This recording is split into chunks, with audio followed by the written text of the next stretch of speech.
कौन है तुम्हारे दिल में? किसके लिए खुद को मुझसे बचा रही हो? राजेश ने मेरे बाल पकड़ते हुए मुझे जमीन पर धक्का दे दिया। मैंने तो बस इतना कहा था कि मैं आज थकी हुई हूँ, पर उसके मन में शक था।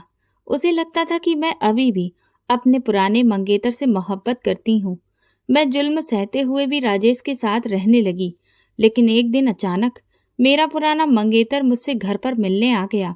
मैं डर गई और उससे भागने लगी, पर वो अफसोस भरी नजरों से मुझे देखता रहा और मेरे हाथ में एक यूएसबी पकड़ा गया। राजेश के आने में अभी वक्त था। मैंने जल्दी से लैपटॉप में वो यूएसबी लगाया और जैसे ही उसमें मौजूद वीडियोस ऑन की, मैं पत्थर बन गई, क्योंकि वीडियोस में तो मैंने तीसरी बार मरा हुआ बच्चा पैदा किया था और ये सदमा मेरी हड्डियों तक उतर चुका था। अस्पताल के उस कमरे में सफेद चादरें और एंटीसेप्टिक की तेज बदबू मेरे लिए एक अजीब सी सजा बन चुकी थी। नर्स चुपचाप मेरी मेडिकल फाइल बंद कर रही थी। उसके चेहरे पर हमदर्दी भी थी और बेबसी भी। डॉक्टर झुके हुए सिर से राजेश से धीरे धीरे बात कर रहा था, मगर मेरी सोच जैसे बंद हो चुकी थी। मैं बस छत की तरफ देखती जा रही थी, जैसे वहां कोई जवाब लिखा हो जो मुझे नहीं मिल रहा था। मेरा शरीर कमजोर और निडाल था, जैसे रगों में खून की जगह सुन्न पानी भर गया हो, लेकिन दिल की कमजोरी उससे कहीं ज्यादा डरावनी थी। ऐसा लग रहा था जैसे मेरी पूरी ताकत किसी ने खींचकर ले ली हो। राजेश के चेहरे पर बेचैनी तो थी, आंखों में दुख की झलक भी थी, मगर उसी के साथ एक अजीब सा इल्जाम भी था, जैसे वो इस सब का कसूरवार मुझे ही समझ रहा हो। जब उसकी नजरें मेरी तरफ उठती तो उनमें सवाल के साथ एक छिपा हुआ आरोप भी झलकता, जो मेरी रूह को और तोड़ देता। ये तीसरी बार हुआ है डॉक्टर, वजह क्या है आखिर? राजेश ने बेचैनी से पूछा। हमने तो हर इलाज करवाया, हर टेस्ट करवाया। डॉक्टर ने लंबी सांस ली और बोला, राजेश जी, रिपोर्ट बिल्कुल नॉर्मल है, कोई वजह समझ नहीं आ रही। हर टेस्ट ठीक है, मेडिकल के हिसाब से सब सही है। ये वही जुमला था जो मैं पहले भी 2 बार सुन चुकी थी, और हर बार ये मेरे लिए मौत जैसा ही था। हर बार मेरी उम्मीदों पर कुल्हाड़ी मार देता था। अस्पताल से घर लौटते वक्त कार में गहरी खामोशी थी। घर पहुंचकर मैं सीधा बिस्तर पर लेट गई। कमरे में हल्की सी रोशनी थी। बाहर से गाड़ियों की आवाजें और बच्चों के खेलने की दूर दूर से आती हंसी की गूंज सुनाई दे रही थी। ये आम सी आवाजें आज मुझे बड़ी बेरहम लग रही थी। आंखें बंद करते ही तीनों बार के बच्चे खोने का मंजर मेरी आंखों के सामने घूमने लगा। पहली बार जब मैंने अपने हाथ में उस नन्हे बेजान जिस्म को थामा था, उसकी ठंडक आज तक मेरे हाथों पर दर्ज है। दूसरी बार जब डॉक्टर ने कहा था, हम कोशिश कर रहे हैं बेटी, मगर उम्मीद बहुत कम है, और मेरी आंखों के सामने मेरा बच्चा आखिरी सांसें ले रहा था। और अब तीसरी बार मेरी गोद खाली थी, पहले से भी ज्यादा दर्दनाक, रूह को कुचल देने वाला। अचानक दरवाजा खुला और राजेश अंदर आया। उसके हाथ में मोबाइल था। वो किसी से फोन पर बात कर रहा था। उसकी आवाज में बेफिक्री थी, जैसे ये सब उसके लिए कोई बड़ा मसला ही ना हो। हाँ, सब ठीक है। हाँ, डॉक्टर को समझ नहीं पा रहे। और हाँ, मैं किसी बाबा बाबा के चक्कर में नहीं पड़ने वाला। ये कहकर उसने कॉल काटा और मुझे देखा। खाना खाओगी? उसने ऐसे पूछा जैसे कोई मामूली बात हो। मैंने ना में सिर हिला दिया। आवाज भी नहीं निकली। उसने कंधे उचकाए और बाहर चला गया। उसका ये बेरुखा रवैया मुझे और तोड़ गया। मैं तकिए में मुंह छुपाकर रोने लगी। आंखों से आंसुओं की झड़ी लग गई। मुझे लग रहा था कि हम दोनों एक ही नाव में हैं, लेकिन एक ही दिशा में बैठे नहीं। मैं चाहती थी कि वो मेरा दर्द समझे, मेरी हालत महसूस करे, लेकिन उसकी प्राथमिकता बस यही थी कि सब कुछ साइंस से हल होना चाहिए। वो हर बात को तर्क और सबूत के तराजू में तोलता था। मैं साइंस के खिलाफ नहीं थी, मैं खुद पढ़ी लिखी औरत थी, लेकिन जब साइंस जवाब देना बंद कर दे, जब हर रास्ता बंद हो जाए, तो इंसान दुआ और आस्था का सहारा लेता है। यही इंसानी फितरत है। सुबह राजेश ऑफिस जाने की तैयारी कर रहा था। जल्दी जल्दी नाश्ता किया और बोला, दोपहर में डॉक्टर का फोन आ सकता है, घर पर रहना, और हाँ, किसी फालतू चक्कर में मत पड़ना। मैंने बस चुपचाप सिर हिला दिया। आवाज गले में ही घुट गई, मगर मन ही मन मैंने तय कर लिया था कि आज मैं किसी बुजुर्ग के पास जरूर जाऊंगी, चाहे कुछ भी हो। अब मैं किसी और की मर्जी का इंतजार नहीं कर सकती थी। उसके जाने के बाद मैंने अलमारी से अपना अच्छा सा सूट निकाला, जो मैं खास मौकों पर पहनती थी, और दुपट्टे से अपने चेहरे को अच्छे से लपेटा ताकि कोई पहचान न सके। पर्स में कुछ पैसे रखे जो मैंने छुपाकर बचा लिए थे। मोबाइल से किसी दोस्त से बाबा का नंबर लेने का सोचा, मगर डर लगा कि अगर राजेश को पता चल गया तो तूफान खड़ा हो जाएगा। इसलिए मैंने अपनी पुरानी नोटबुक निकाली, जिसमें सालों पहले मोहल्ले के एक जानने वाले ने एक बुजुर्ग का पता लिखा था। शायद ये संयोग था या फिर किस्मत का इशारा। दरवाजा बंद करके मैं तेज कदमों से गली में निकली। धूप बहुत तेज थी, आंखें चौंधिया रही थी, लेकिन दिल के अंदर घुप अंधेरा फैला हुआ था। बस स्टॉप पर खड़ी मैं सोच रही थी कि अगर ये सब बेअसर निकला, अगर सिद्ध बाबा भी कोई जवाब ना दे सके तो क्या मैं एक बार फिर मायूस होकर अपनी सारी उम्मीदें तोड़कर घर लौट जाऊंगी। लेकिन दिल ने फुसफुसाकर कहा, कुछ भी हो, एक बार कोशिश करनी चाहिए। इससे बुरा क्या हो सकता है, जो पहले ही मेरे साथ हो चुका है। तभी बस आई। मैं चढ़ी तो दिल जोर जोर से धड़क रहा था, जैसे कोई चोरी या गुनाह कर रही हूं। अंदर ही अंदर एक खींचतान चल रही थी, क्या मैं सच में सही कर रही हूँ। मैंने पर्स में वो पर्ची दबाई हुई थी जिस पर बुजुर्ग सिद्ध बाबा का पता लिखा था। दुपट्टा ठीक किया जिससे पहचान छुप सके। कदमों में हिचकिचाहट थी, लेकिन दिल में एक अजीब सा डर भी। पता शहर के पुराने इलाके का था। वहां की गलियां इतनी तंग कि मुश्किल से एक गाड़ी निकल पाए। दीवारों की पपड़ी जगह जगह से उखड़ी हुई थी, कहीं सीलन जमी हुई थी। हर खिड़की से जैसे कोई अलग कहानी झांक रही हो। पुराने मकानों की चुप्पी में बरसों की दास्तानें दब गई थीं। 2 बसें बदलनी पड़ी। हर बस में दिल की धड़कन और तेज हो जाती। फिर एक रिक्शे वाले को पता बताया तो वो बोला, मैडम जी, ये जगह अंदर है, रिक्शा वहां तक नहीं जा सकता, आपको पैदल ही जाना पड़ेगा। मैंने चुपचाप सिर हिलाया और उसके बताए मोड़ पर चल पड़ी। मिट्टी से भरी गलियां थीं, साथ में नालियों की हल्की बदबू। चलते चलते आखिरकार सामने एक पुराना हवेली नुमा मकान आ गया। उसकी बनावट बता रही थी कि 100 साल से भी पुराना होगा। लकड़ी का भारी सा बड़ा सा दरवाजा, जिस पर कभी नक्काशी हुई थी, जो अब मिट चुकी थी। ऊपर जालीदार खिड़कियां थीं, जिनसे हल्की सी रोशनी झांक रही थी। दरवाजे पर एक छोटा सा पुराना बोर्ड टंगा था, जिस पर बस एक शब्द लिखा था, प्रार्थना की शक्ति। उस शब्द में ही जैसे एक अजीब सी खिंचाव था। उम्मीद से दरवाजे पर हल्की दस्तक दी। अंदर से एक कमजोर सी आवाज आई, आ जाओ बेटी। आवाज में ऐसी नरमी थी जिसने डर को थोड़ा हल्का कर दिया। कमरे में दाखिल हुई तो एक अजीब सी खुशबू नथुनों से टकराई, इतनी सुकून देने वाली कि दिल को ठंडक पहुंचा दी। सामने एक बुजुर्ग बैठे थे, कद दरमियाना, लेकिन चेहरे पर जैसे रोशनी बरस रही हो। लंबी सफेद दाढ़ी छाती तक आ रही थी, माथे पर पूजा पाठ के निशान और आंखों में ऐसी गहराई जैसे सब कुछ पढ़ लेती हो। उन्होंने ऊपर से नीचे तक देखा, लेकिन नजरों में न कोई फैसला था न कोई ताना, बस ढेर सारा अपनापन। नरमी से बोले, बेटी, तुम्हारा चेहरा थकावट से भरा है, आंखों में गम है और दिल पर कोई बड़ा बोझ। बताओ क्या परेशानी है। मैंने छोटा सा अपना परिचय दिया और रोते रोते अपनी कहानी शुरू की। सिद्ध बाबा, मैं बहुत परेशान हूँ। मेरी जिंदगी अंधेरे में डूब चुकी है। मेरे 3 बच्चे दुनिया में आने से पहले ही चले गए। हर बार उम्मीद बंधती है और फिर टूट जाती है। डॉक्टर कहते हैं सब नॉर्मल है, लेकिन ऐसा कैसे हो सकता है?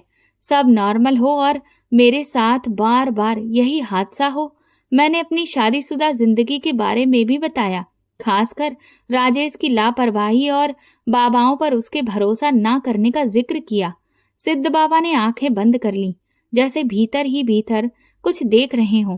फिर आंख खोलकर बोले, कल आना बेटी, तब तुम्हें जवाब दूंगा जो ऊपर वाला चाहेगा। मैं हैरान रह गई। सोचा था वो तुरंत कुछ मंत्र पढ़ देंगे या कोई तावीज देंगे, लेकिन उन्होंने कहा इंतजार करो।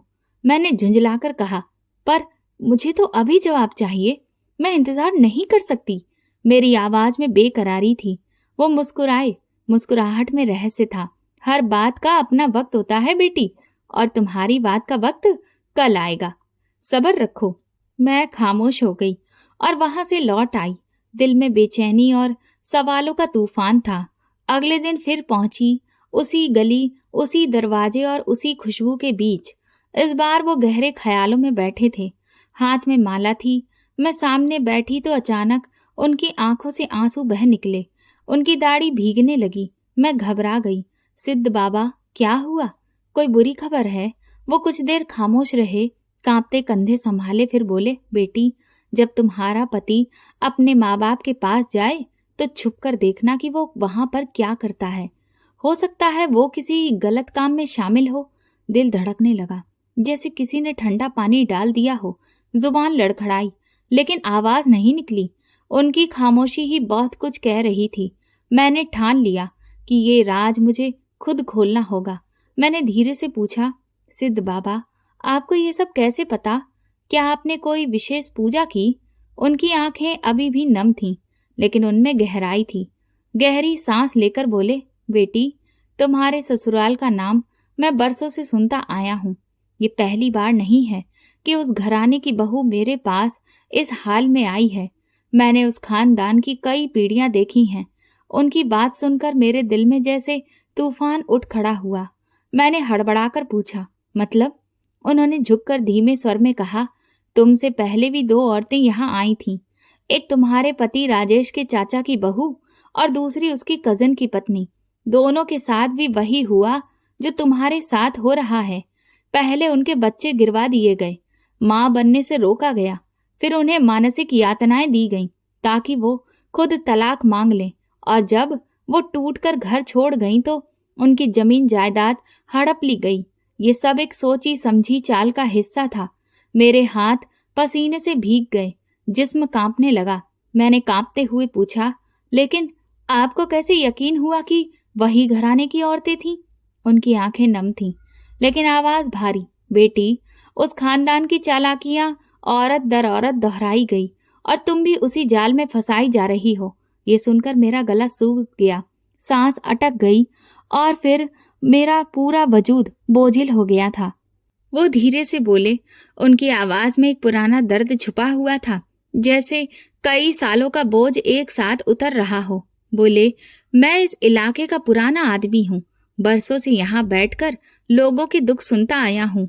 लोग मजबूरी में अपने राज खोल देते हैं। तुम्हारे पति का खानदान कई गंदे कामों में शामिल रहा है।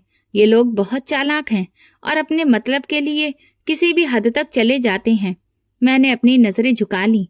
मेरे दिल में एक अजीब सा डर बैठ गया था। ये डर सिर्फ मेरे लिए नहीं था, बल्कि उन औरतों के लिए भी था जिनका इन लोगों ने इस्तेमाल किया था।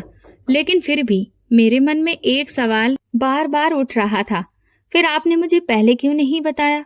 क्यों 3 दिन तक मुझे टालते रहे? क्या आप मुझे परख रहे थे?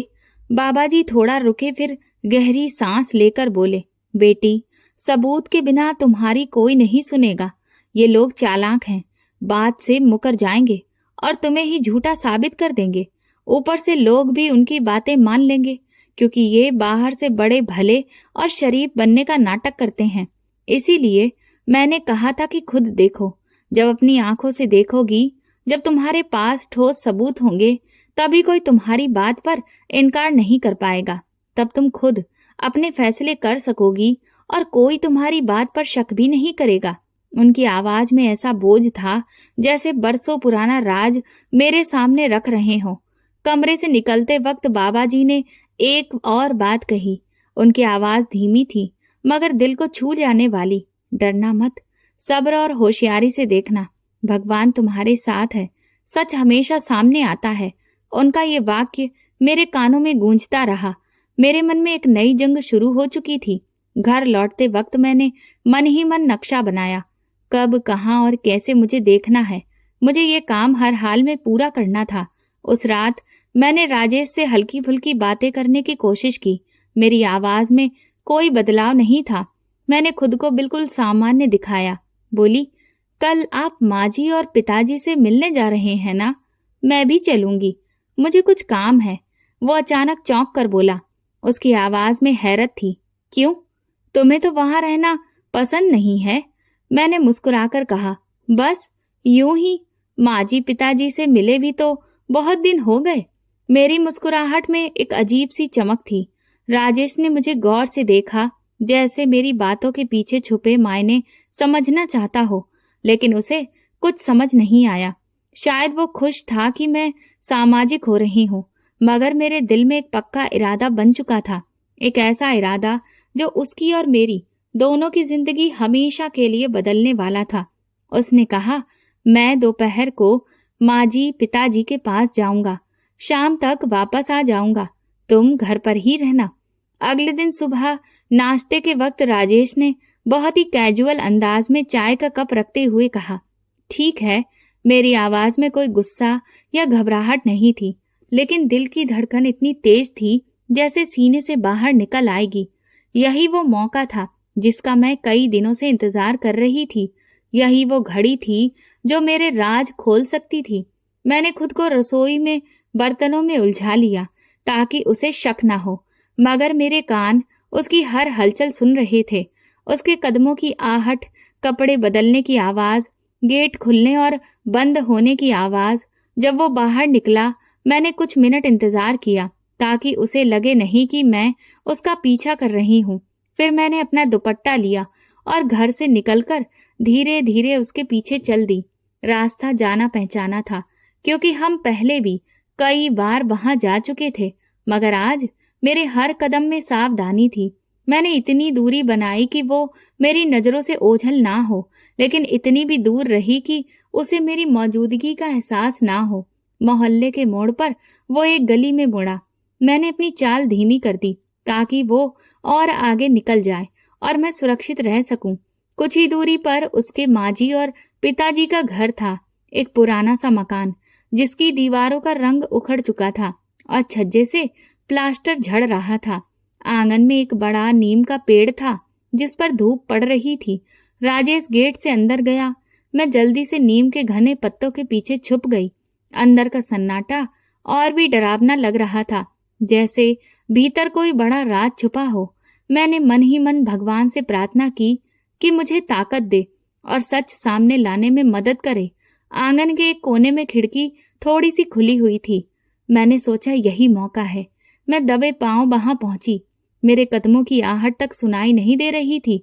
मैंने सिर झुकाकर धीरे धीरे खिड़की से अंदर झांका और जो मंजर मेरी आंखों के सामने था वो किसी फिल्म का सीन लगता था, हॉरर फिल्म का, मगर हकीकत उससे भी ज्यादा खतरनाक और दिल दहला देने वाली थी। कमरे के बीच में एक बड़ी काली चादर बिछी थी जो किसी डरावने साए जैसी लग रही थी। ऊपर मिट्टी के कई पुतले रखे थे। हर पुतला अलग अलग हालत में था। किसी का पेट फूला हुआ जैसे वो प्रेग्नेंट हो, किसी के हाथ बंधे हुए थे और किसी के सिर पर कांटे चुभे हुए थे। ये सब देखकर मेरा खून जैसे जम गया। मैंने गौर से देखा तो दो पुतले अलग रंग के थे। उन पर साफ लिखा था, राजेश और कमला, मेरा पति और मेरा नाम। एक पल के लिए मेरा दिल जैसे रुक ही गया। मुझे लगा मेरी सांसें थम गईं। उसी वक्त राजेश की माँ धीरे धीरे कुछ पढ़ रही थी। उसके होंठ लगातार हिल रहे थे और आंखों में अजीब सी शैतानी चमक थी। राजेश का बाप हाथ में मोमबत्ती लिए काली चादर के चारों तरफ मोम से लकीरें खींच रहा था और उन लकीरों के बीच कुछ अजीब निशान बना रहा था, जैसे कोई गहरा तंत्र कर रहा हो। ये सब देखकर मेरे पूरे शरीर में कपकपी दौड़ गई। मेरे पति राजेश ने एक पुतला उठाया जिसका पेट खोला गया था। उसने एक छोटे लकड़ी के डब्बे से कांटे निकाले जो बिल्कुल नए और तेज थे और धीरे धीरे पुतले के अंदर डालने लगा। हर कांटा डालते वक्त उसके चेहरे पर अजीब सी तसल्ली और शैतानी मुस्कान थी। फिर उसने शीशे की बारीक किरचें मुट्ठी भरकर पुतले के अंदर डाल दी। ये जल्दी असर करेगा माँ, इस बार तो काम बन जाएगा ना? उसने अपनी माँ से पूछा। उसकी आवाज में बेचैनी थी, जैसे किसी चीज का बेसब्री से इंतजार कर रहा हो। राजेश की माँ ने बिना सर उठाए हल्की मुस्कान के साथ कहा, हाँ, जब तक ये कांटे और शीशे की किरचें इसके अंदर रहेंगे वो कभी माँ नहीं बन पाएगी। इस बार असर पूरा होगा। उसकी कोख हमेशा के लिए बंद हो जाएगी और उसे कभी भी बच्चा नसीब नहीं होगा। मेरी टांगों में जैसे जान ही नहीं रही थी। मुझे लगा मैं अब खड़ी नहीं रह सकती। मैंने नजरें फेर ली, लेकिन कान अभी भी सुन रहे थे। राजेश के बाप ने खुशी भरे लहजे में कहा, ये आखिरी बार है, इसके बाद हमारा काम पूरा हो जाएगा। कमला हार मान लेगी, थक जाएगी और जायदाद हमारे हाथ आ जाएगी। वो खुद सब कुछ छोड़ देगी। हमें ज्यादा मेहनत करने की जरूरत नहीं पड़ेगी। राजेश ने सिर हिलाया और उसके चेहरे पर जीत की मुस्कान थी। उसने कहा, मैंने कागजात के लिए वकील से बात कर ली है। जैसे ही सही वक्त आएगा सब आसानी से हो जाएगा। मैंने सांस रोक ली। मुझे लगा जैसे दिल रुक गया है। ये सब सुनने के बाद मुझे पता था कि अब यहाँ से भागना जरूरी है, वरना मेरी जान खतरे में है। लेकिन मेरे कदम जैसे जमीन से चिपक गए थे। शरीर बिल्कुल सुन्न हो चुका था। तभी अचानक किसी बर्तन के गिरने की आवाज आई, शायद रसोई से। अंदर वाले चौंक गए। मैंने मौका सही समझा और तेजी से वहां से निकल गई। गली में पहुंचकर पीछे मुड़कर देखा, लेकिन किसी ने मुझे नहीं देखा था। सब अपनी शैतानी काम में ही डूबे हुए थे। मैंने भगवान का नाम लिया और तेजी से घर की तरफ भागी। घर पहुंचकर बिस्तर पर गिर गई। मेरी जिंदगी का सबसे बड़ा धोखा मेरे सामने था। ऐसा धोखा जिसने मेरी आत्मा तक को तोड़ दिया। कुछ महीनों बाद मैंने खुद वहां चलने की बात की तो राजेश ने बहाना बनाया, आज घर में मेहमान है, बाद में चलेंगे। वहां तुम्हारा रहना ठीक नहीं होगा, तुम आराम नहीं कर पाओगी। वक्त गुजरता गया और मैं कभी उस घर में एक दिन से ज्यादा नहीं रुकी, जबकि मेरी ख्वाहिश थी कि मैं ससुराल में ज्यादा वक्त गुजारूं। अब समझ आ रहा था कि ये सब पहले से सोची समझी साजिश थी, ताकि मैं उनकी करतूतों से अनजान रहूं। एक बार मैंने देखा कि राजेश के फोन पर एक फाइल आई, जिसमें किसी वकील का नंबर और कुछ जमीन के कागजात की तस्वीरें थीं। उसने वो फोन मुझसे छुपा लिया, लेकिन एक पल के लिए मेरी नजर पड़ ही गई। मैंने पूछा तो उसने फौरन फोन बंद कर दिया और बोला, ये मेरे दोस्त के कागजात हैं, बस सलाह ले रहा हूँ, कोई बड़ी बात नहीं। मैंने आगे कुछ नहीं पूछा, क्योंकि मुझे उस पर भरोसा था। लेकिन आज सारे टुकड़े जुड़ रहे थे, हर राज मिलकर एक डरावनी सच्चाई बना रहे थे। राजेश की माँ का रवैया हमेशा ठंडा रहा। जब भी मैं फोन करती, वो बस 2-3 बातें कहकर बात खत्म कर देती। बेटी तुम खुश रहो, राजेश सब संभाल लेगा, तुम्हें चिंता करने की जरूरत नहीं। वो मुझे कभी विस्तार से कुछ नहीं बताती थी, ना ही जज्बाती तौर पर करीब आई। मुझे लगा शायद उनका स्वभाव ऐसा है कि बेकार की बातों में वक्त खराब नहीं करती। लेकिन अब समझ आया कि ये दूरी जानबूझकर रखी गई थी, ताकि मैं उनसे दिल से ना जुड़ पाऊं और वो आसानी से मुझे अपने मंसूबे में फंसा सकें। एक सुबह जब राजेश दफ्तर चला गया तो मैंने ठान लिया कि अब मैं फिर से बाबा जी के पास जाऊंगी। वही गलियां, वही पुराना मकान, वही दरवाजा और अंदर से आती हल्की सी खुशबू। इस बार मैं नए सवालों के जवाब चाहती थी और मुझे यकीन था कि बाबा जी मेरी मदद करेंगे। मैंने उन्हें नमस्ते किया और उनके सामने बैठ गई। उन्होंने कुछ देर मुझे देखा। उनकी आंखों में गहरी सोच और दर्द था। फिर धीमी और गंभीर आवाज में बोले, बेटी अब वक्त आ गया है कि तुम सब जान लो। तुम्हारी किस्मत ने तुम्हें यहाँ तक पहुंचाया है और भगवान ने तुम्हें सच जानने का मौका दिया है। मैंने घबराई हुई आवाज में कहा, आप जो भी जानते हैं कृपा करके मुझे बताइए। मैं अब और इस तकलीफ में नहीं रह सकती। बाबा जी ने अपनी माला का एक दाना आगे बढ़ाते हुए कहा। उनकी आवाज में एक ऐसा खुलासा था जो मेरी दुनिया बदल सकता था। उन्होंने कहा, बेटी तुम्हारे पति की पहली शादी हो चुकी है। उसके 2 बच्चे हैं, एक बेटा और एक बेटी, जो गांव में उसकी पहली बीवी के पास रहते हैं। ये शादी उसने तुमसे पहले की थी और तुमसे ये बात छुपाई गई है। मेरी सांस एक पल को जैसे थम गई। लगा जैसे मेरे सर पर आसमान गिर पड़ा हो। मैंने कांपती हुई आवाज में पूछा, ये आपको कैसे पता चला? क्या ये सच है? मेरे पूरे जिस्म में सिहरन दौड़ गई थी। बाबा जी की आवाज में कोई शक नहीं था। उन्होंने कहा, मैंने अपनी आंखों से उन बच्चों को देखा है। वो कभी कभी अपने दादा दादी के साथ यहाँ आते थे। मैंने उन्हें खिलाया है, उनसे बातें की हैं। तुम्हारे राजेश के घरवाले इन बातों को छुपाने में बहुत माहिर हैं। उसकी तुमसे शादी सिर्फ तुम्हारी जमीन जायदाद के लिए की गई है, क्योंकि तुम इकलौती हो जिसे उसके पिता ने जायदाद में हिस्सा दिया। वो जानते हैं अगर तुमसे औलाद ना हुई तो तुम कमजोर पड़ जाओगी और उस वक्त वो तुम्हें घेर कर दबाव बनाकर और मानसिक हालत खराब कर तुम्हारी जमीन और घर अपने नाम करवा लेंगे। यही उनका पुराना तरीका है। मेरे हाथ कांपने लगे, आंखों से आंसू बहने लगे। धोखा इतना बड़ा था कि यकीन करना मुश्किल था। मैंने रोते रोते पूछा, क्या पहली बीबी के साथ भी ऐसा ही हुआ था? क्या वो भी इस जाल में फंसी थी? बाबा जी ने हाँ में सिर हिलाया। उनके चेहरे पर गहरी उदासी थी। उन्होंने कहा, हाँ बेटी, उसके साथ भी जुल्म हुआ, मगर बच्चों की वजह से वो पूरी तरह से टूटी नहीं। उसके हिस्से की जमीन पहले ही बेच दी गई और अब वो अपने मायके में रह रही है। उसे अपने और बच्चों की जिंदगी के लिए लड़ना पड़ा। ये सुनते ही मेरे मन में आया कि मुझे तुरंत राजेश से बात करनी चाहिए, उससे उसके किए का हिसाब लेना चाहिए। लेकिन दिमाग ने कहा, बिना सबूत के सब इल्जाम लगेंगे और वो आसानी से इनकार करके मुझे पागल साबित करने की कोशिश करेगा। मुझे पक्का सबूत चाहिए था जिससे उसका झूठ सबके सामने आए। मैंने बाबा जी से कहा कि मुझे ये साबित करना है। मुझे ऐसे सबूत चाहिए जो किसी शक की गुंजाइश ना छोड़ें।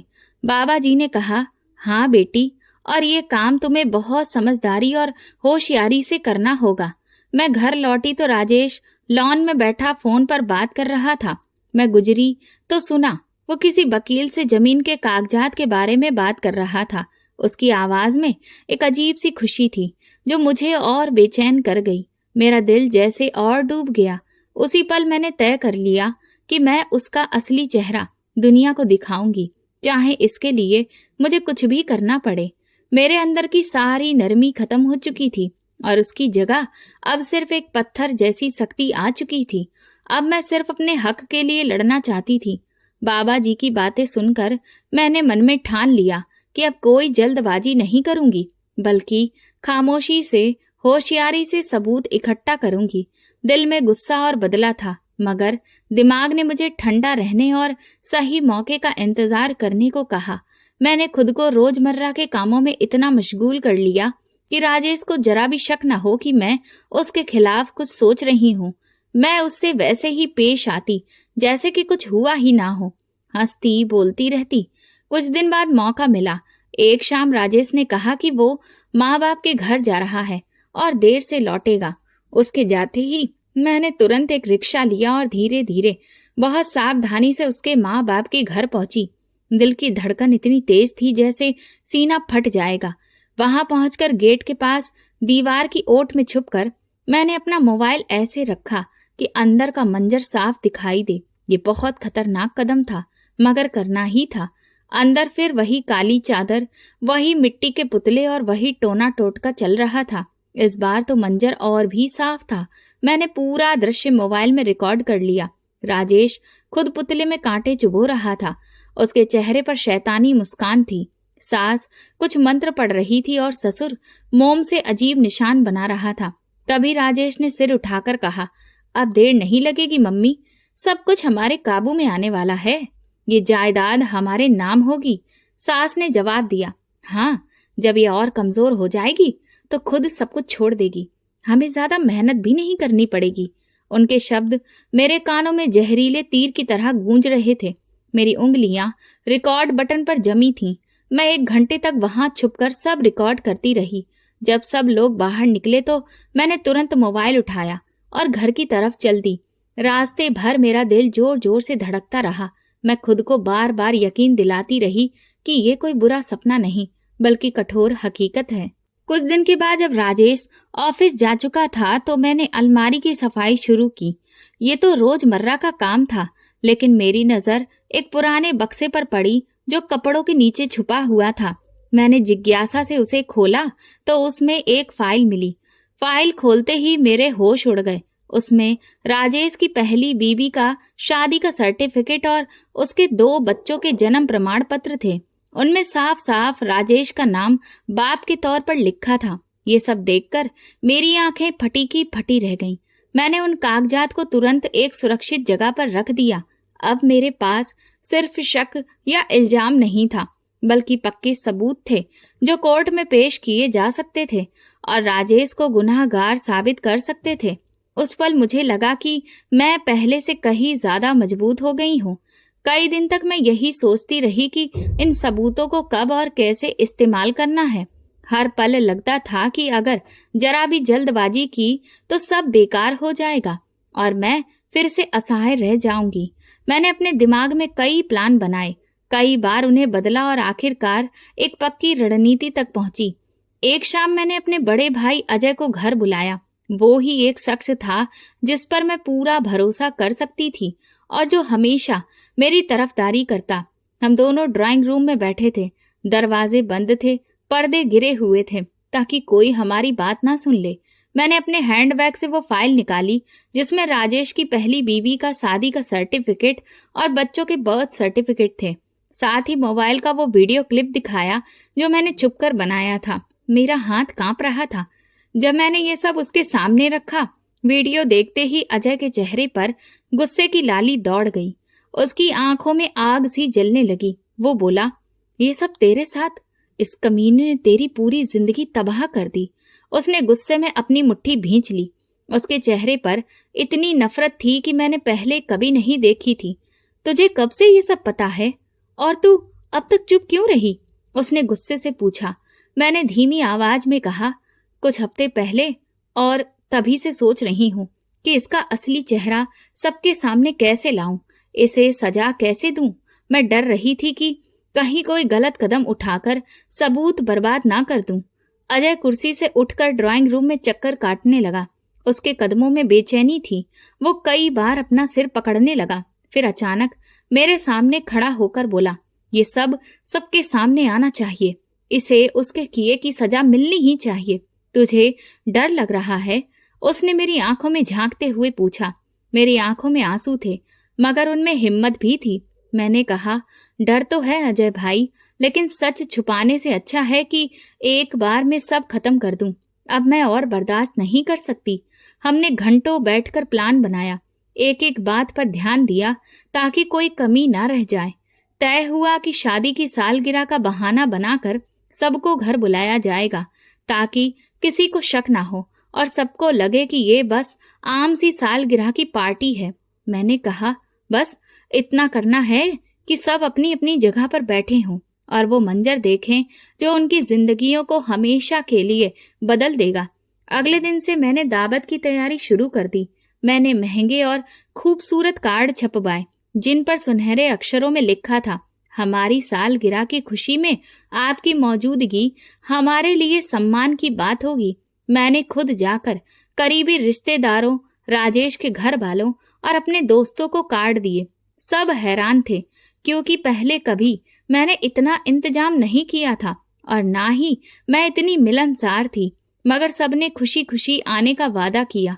बाजार से मैंने सजावट का सामान खरीदा, सुनहरे रिबन, सफेद फूलों के गुलदस्ते और रोशनी की लड़ी जिससे पूरा घर चमकने लगे। ये सब देखकर राजेश बोला, इतना खर्च क्यों कर रही हो?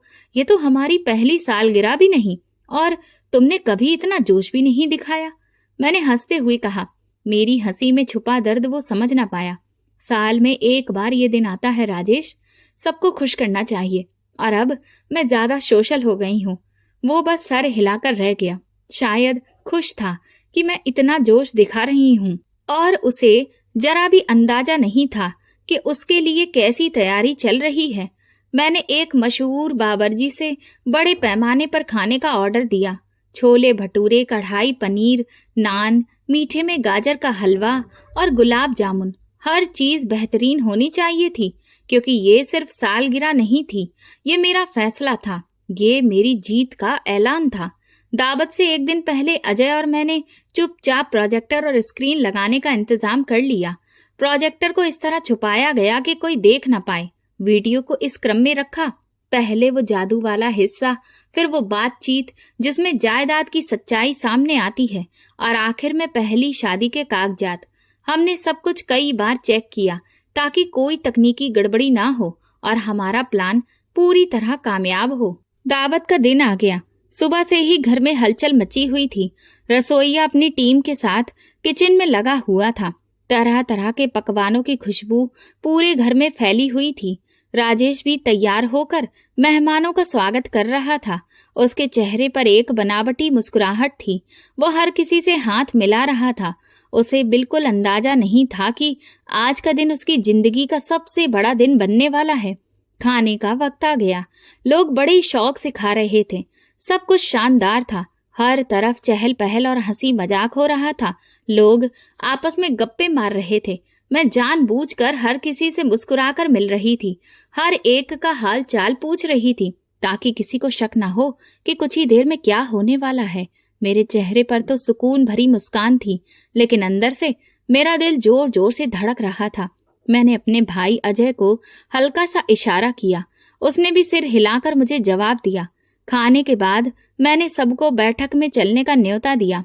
मेरी आवाज में एक अलग तरह का जोश था जिसे राजेश ने भी महसूस किया। मैंने कहा, हमने एक छोटा सा स्लाइड शो तैयार किया है जिसमें हमारी जिंदगी के कुछ अच्छे पल हैं। ये हमारी सालगिरह का छोटा सा तोहफा है आप सबके लिए। सब हंसते बोलते अंदर आ गए। राजेश भी हैरान होकर मेरी तरफ देख रहा था, जैसे पूछ रहा हो कि ये क्या कर रही हो, मगर कुछ बोला नहीं। उसे लगा कि शायद अब मैं सच में बहुत मिलनसार हो गई हूँ। प्रोजेक्ट ऑन हुआ और कमरे की लाइट्स बंद कर दी गई। पहली वीडियो चली। वो वीडियो मैंने छुपकर बनाई थी। उसमें साफ दिख रहा था काली चादर बिछी हुई है, उस पर मिट्टी के पुतले रखे हैं और राजेश, सास और ससुर टोटका कर रहे हैं। ये नजारा इतना साफ था कि किसी को शक की गुंजाइश ही नहीं रही। मेहमानों के चेहरे बदलने लगे। अभी तक की हंसी गायब हो चुकी थी। सब एक दूसरे की तरफ देख रहे थे। उनकी आंखों में हैरानी और डर साफ नजर आ रहा था। राजेश का रंग पीला पड़ चुका था। उसकी आंखें डर और सदमे से फैल गई थीं। सास और ससुर भी बिल्कुल पत्थर की तरह बैठे रह गए। दूसरी वीडियो चली जिसमें साफ साफ राजेश की आवाज थी। वो कह रहा था, ये जल्दी असर करेगा। जायदाद हमारे हाथ में होगी। हाँ, जब ये कमजोर पड़ जाएगी तो सब कुछ छोड़ देगी। कमरे में ऐसा सन्नाटा छा गया कि जैसे कोई सांस भी ले तो सुनाई दे जाए। वो खामोशी अपने आप में चीख रही थी। फिर मैंने वो फाइल निकाली जिसे मैं लंबे समय से संभाल कर रखे हुई थी। सबके सामने खोल कर रख दी। मैंने कहा, ये मेरे पति का शादी का कागज और उसके 2 बच्चों के जन्म सर्टिफिकेट हैं। ये सबूत है कि ये झूठा है, जालिम है और इसने मेरी जिंदगी बर्बाद करने की पूरी साजिश की। कागज सबके हाथों में घूमने लगे। राजेश का चेहरा उतर गया। उसकी आंखों में बेबसी और हार साफ झलक रही थी। वो उठकर कुछ कहना चाहता था, मगर गले से आवाज ही नहीं निकल रही थी। मेरे भाई अजय ने सबकी तरफ देखा और सख्त आवाज में बोला, ये वही शख्स है जिसे आप लोग आदर्श पति समझते थे, शरीफ इंसान समझते थे। इसने मेरी बहन कमला की जिंदगी तबाह करने की पूरी चाल चली है। सिर्फ जायदाद के लालच में इसे धोखा दिया जो मेरे पिताजी ने कमला के नाम पर की। कुछ रिश्तेदार गुस्से में वहीं से उठकर चले गए। कुछ ऊंची आवाज में बोलने लगे, ये कैसे मुमकिन है? हमें तो कभी अंदाजा ही नहीं हुआ। ये तो इंसानियत से गिरी हुई हरकत है। राजेश ने एक बार मेरी तरफ देखा। उसकी आंखों में रहम की भीख थी, मगर मैंने अपनी नजरें फेर ली। सास ससुर ने भी नजरें झुका ली थीं। उनके चेहरे पर शर्म और हार की लकीरें साफ थीं। मैंने आखिरी बार कहा, मैंने ये सब इसलिए दिखाया ताकि सच छुप ना सके और आप सब इसकी असलियत जान पाएं। ये सब इसके झूठे चेहरे का पर्दाफाश करने के लिए था। कमरे में अभी भी खामोशी थी, मगर उस खामोशी में मेरी जीत की गूंज थी, सच की जीत। मैंने गहरी सांस ली। ये मेरी जिंदगी का सबसे बड़ा फैसला था और मैंने इसे पूरा कर दिखाया। राजेश का चेहरा ऐसा हो गया था जैसे उसके शरीर से जान निकल गई हो। उसकी आंखें खाली और बेजान थीं, जिनमें सिर्फ हार नजर आ रही थी। सास और ससुर भी सिर झुकाए बैठे थे। पहली बार उनके चेहरे पर शर्मिंदगी और बेबसी साफ थी। मेहमानों में खुसुर पुसुर शुरू हो गई। किसी की आवाज में हैरानी थी, किसी में गुस्सा और किसी में अफसोस।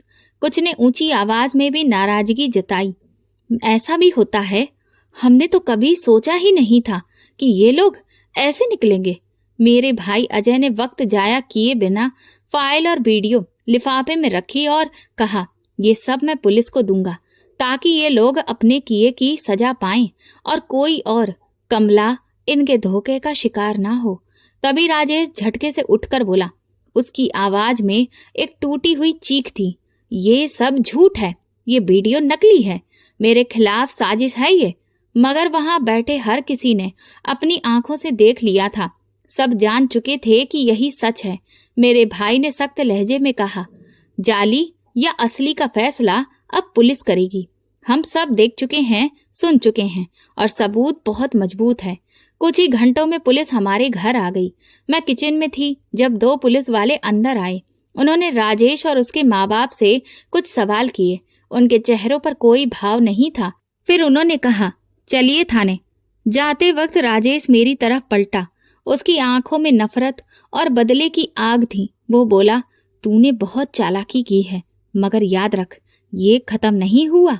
मैं तुझे देख लूंगा। मैंने पहली बार उसकी आंखों में सीधे देखते हुए कहा, ये खत्म हो चुका है और अब तेरे लिए वापसी का कोई रास्ता नहीं। तूने जो किया है उसकी सजा तुझे मिलकर रहेगी। उस दिन के बाद मेरे मायके और ससुराल दोनों तरफ से लोगों का आना जाना लगा रहा। रिश्तेदार, दोस्त, पड़ोसी सब मेरी हिम्मत की तारीफ कर रहे थे। कोई मुझे हौसला दे रहा था तो कोई मेरे साथ खड़ा था। लेकिन मेरे लिए ये सब सिर्फ एक बोझ हल्का होने जैसा था। मुझे पता था कि कानून अपना काम करेगा, वक्त लगेगा, लेकिन मैं आजाद हो चुकी थी, दिमाग से भी और दिल से भी। तलाक की प्रक्रिया बहुत जल्दी पूरी हो गई क्योंकि सबूत मजबूत थे। राजेश के पास कोई रास्ता नहीं बचा था। अदालत में वकील ने मेरे हक में वो सारे सबूत रख दिए, वीडियो, कागजात और बाबा जी का लिखित बयान कि वो सब कुछ जानते थे। जज ने कुछ सुनवाइयों के बाद फैसला सुनाया। उसकी आवाज में इंसाफ की गूंज थी। शादी को रद्द किया जाता है और कमला को उसकी जायदाद और घर का पूरा हक वापस दिया जाता है। इसके साथ ही गुनाहगारों को उनके जुर्म के हिसाब से सजा दी जाएगी। अदालत से बाहर निकलते ही मैंने गहरी सांस ली। लगा जैसे बरसों का बोझ, एक भारी चट्टान मेरे सीने से उतर गई हो। भाई ने मेरा हाथ पकड़कर कहा, उसके चेहरे पर जीत की मुस्कुराहट थी, अब तुम आजाद हो कमला, और यह आजादी तुमने खुद हासिल की है। तुमने हार नहीं मानी। अगले दिन सुकून और सोच में गुजरे। मैंने खुद को संभालने और अपनी जिंदगी दोबारा जमाने का समय दिया। सुबह भगवान का नाम लेकर पूजा करती, जिससे मेरे दिल को शांति मिलती। दोपहर को माँ के साथ घर के काम करती, उनसे बातें करती और शाम को छत पर जाकर चाय पीती। आसमान के तारों को देखती और अपने रोशन भविष्य के बारे में सोचती। मैं हर दिन यही सोचती कि शायद भगवान ने मेरी कोख को बचाने के लिए ये सब करवाया, ताकि मैं किसी गलत इंसान के लिए अपनी जिंदगी कुर्बान न कर दूं और ऐसे रिश्ते में ना फंसी रहूं जो जहरीला था। कुछ वक्त के बाद एक दिन माँ मेरे कमरे में आई। उनकी आवाज में नई उम्मीद थी। बेटा, एक रिश्ता आया है, कोई नया नहीं, वही जिससे तुम्हारी पहले सगाई हुई थी, अमर। मैं खामोश रह गई। उसका चेहरा आंखों के सामने घूम गया। वही जो हमेशा मेरा साथ देता था, मेरी खुशी चाहता था, मगर हालात ने हमें अलग कर दिया था। माँ ने कहा, उसने सब कुछ जानने के बाद भी यही कहा है कि वो तुम्हें इज्जत और सच्चाई से जिंदगी देना चाहता है। उसे तुम्हारे बीते हुए से कोई फर्क नहीं पड़ता। कुछ दिन सोचने के बाद मैंने अपने दिल की सुनी और हाँ कर दी। शादी एक सादे से कार्यक्रम में हुई, घर वालों और चंद करीबी दोस्तों की मौजूदगी में। उस दिन बरसों बाद मैंने सुकून से मुस्कुराया। अमर के साथ जिंदगी का पहला ही दिन इस बात का सबूत था कि वो अपने वादे में सच्चा है। वो मेरा ख्याल रखता था, मेरी हर बात सुनता था और मुझे इज्जत देता था। महीने गुजर गए और एक दिन डॉक्टर ने खुशखबरी दी। उसकी आवाज में खुशी थी।